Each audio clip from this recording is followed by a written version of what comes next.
Okay, Bismillah, walhamdulillah, wassalatu wassalam, ala rasulillah. So welcome back to the Arabic Reader. We're just going to go over a few takeaways and a few notes of some of the things that we covered in our last session. And I wanted to explain a little bit of those in further detail to assist you going back through all of the exercises again and to help to prepare you for the most recent one. So this is from session 7. And I wanted to cover a few of the takeaways that I thought were important. And then, of course, I'll leave you the full-length video to go over and review as well. So as a reminder, what will help us in aiding our ability to read a sentence, understand all the components of it, is we need to understand, first and foremost, what is the relationship between a verb and a particle, right? So what is the relationship between a verb and a particle? We also need to be able, as we said many times before, when we see a verb and we see a noun, the first thing we should ask ourselves is this verb acting on behalf of the noun? And therefore we want to kind of go and look, well, where is the object, whether that is a direct or indirect object?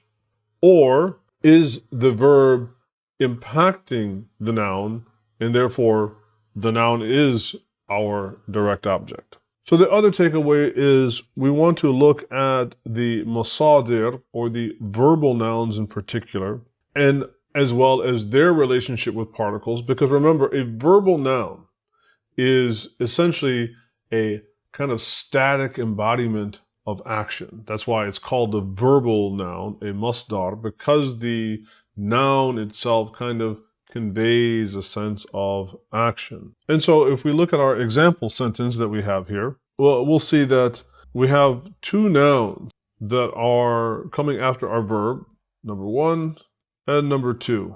This is our verb. And so what can be a little bit confusing about this one is knowing which one is going to be our fa'il, right? Which one is going to be our subject, and which one is going to be our maf'ul bihi, which one is going to be our direct object. This is what we have to determine. And that's why I gave you this sentence, because they are both nouns and they both have a pronoun after them. So it can be a little bit confusing. So in this example sentence, we can see that we have a masdar, or a verbal noun, the word ta'bir.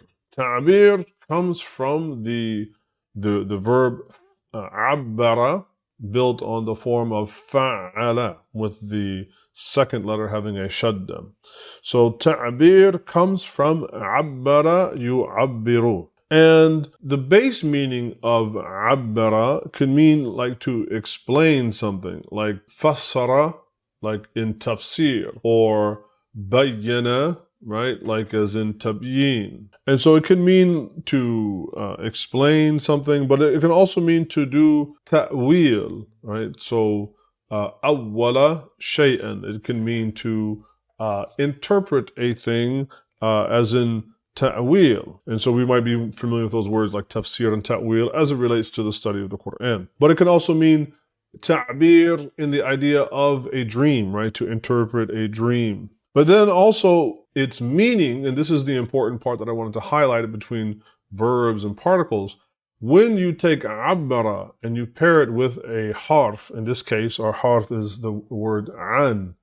When you pair it with this, then it actually takes on the meaning to express feelings. So at-ta'biru an shay, or ta'biru an mash'ar, right? So to express some feelings. Of course, in our case, the word is masha'ir, the plural of mash'ar.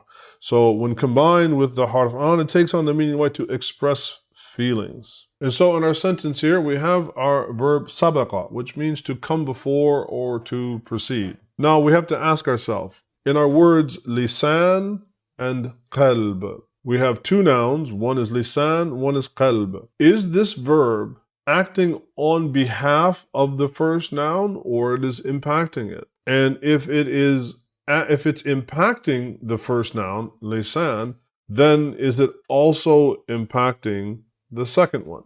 Now I know that this kind of approach can be a little bit clumsy in the beginning because you feel like you're doing all of these, a very complicated dance. Well, this will come in time. But this is how you can help yourself through your learning process by learning to ask the not only the right questions, but developing a system of questioning that will help you determine what is the more likely answer. So like I said, I love to always kind of do a scenario in which we ask ourselves, well, okay, let's start with actually the second version. Let's say that it is impacting our first noun. So sabaqa lisanahu. That would be if it's impacting it, because now it would become the direct object. So the meaning here would be, he preceded his heart. This doesn't really make a lot of sense because one, well, who is he? We cannot determine who he is by reading the rest of our statement. Sabaqa lisanahu qalbahu fi at-ta'bīr 'an al-mashaa'ir. He preceded his tongue, his heart, which of course again doesn't make sense, in the expressing of his feelings. So again, this seems to be unlikely. But if the case that the verb is actually acting on behalf of our noun, then it becomes lisanuhu. So lisanuhu, or his tongue, is the one that is doing the act of proceeding. يعني lisanuhu قام على الفعل سبق. And so therefore, if that is our fa'il, then this becomes our maf'ul bihi. This becomes our direct object, because now it becomes qalbahu. So the last letter in qalb will take the fatha, indicating that it is nasab, it is the direct object. And so qalbahu. So sabaqa lisanuhu qalbahu. Now that starts to make more sense. His tongue preceded his heart. Fi ta'bīr 'an al-mashaa'ir, in the expressing of his feelings. So again, what's helpful is, so what can be helpful in this case is to actually run both scenarios like a test. Run the scenario A of it is acting on the noun, and then see how that plays out. And then run another scenario in which it's acting on behalf of the noun. It would be hard for the third word here, our second noun. It'd be hard for sabaqa to be acting on its behalf.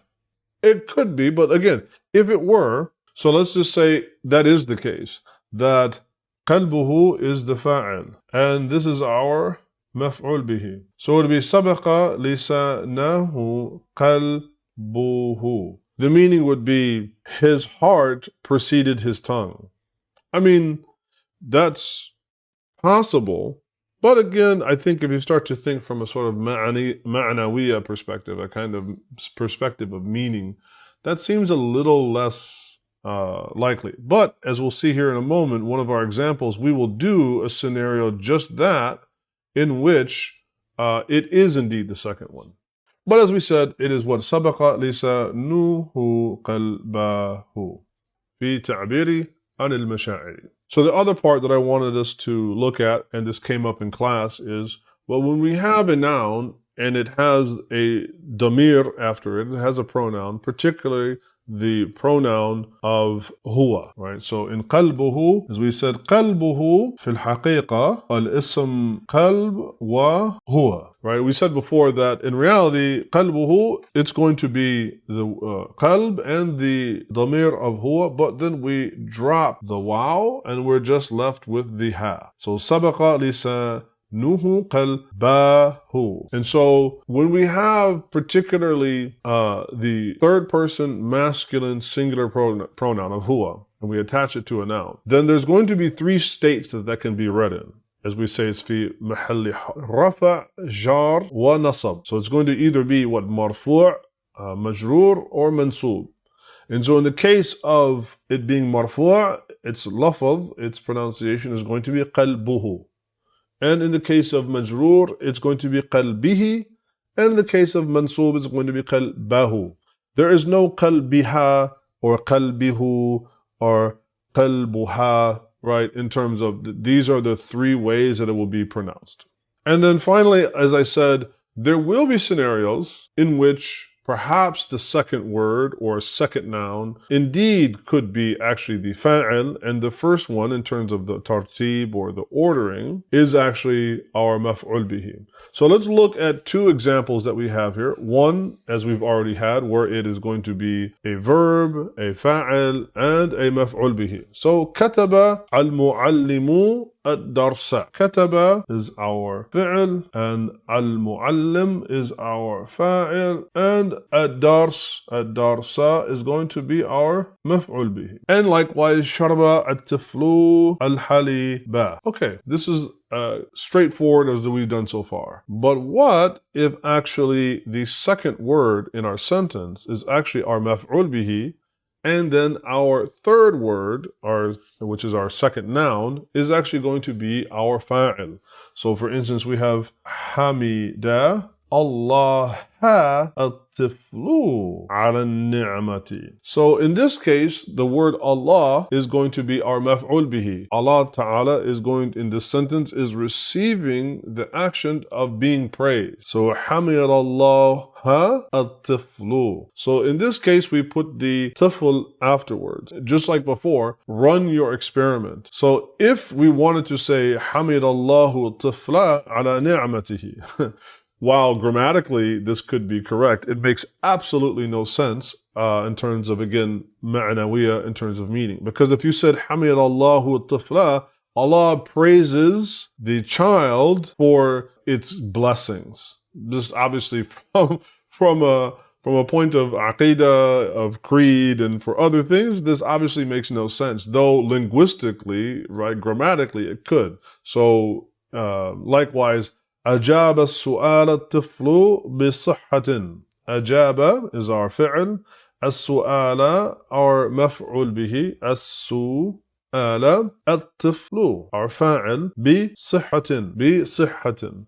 The student answered the question correctly. أجاب السؤال الطفل بصحة.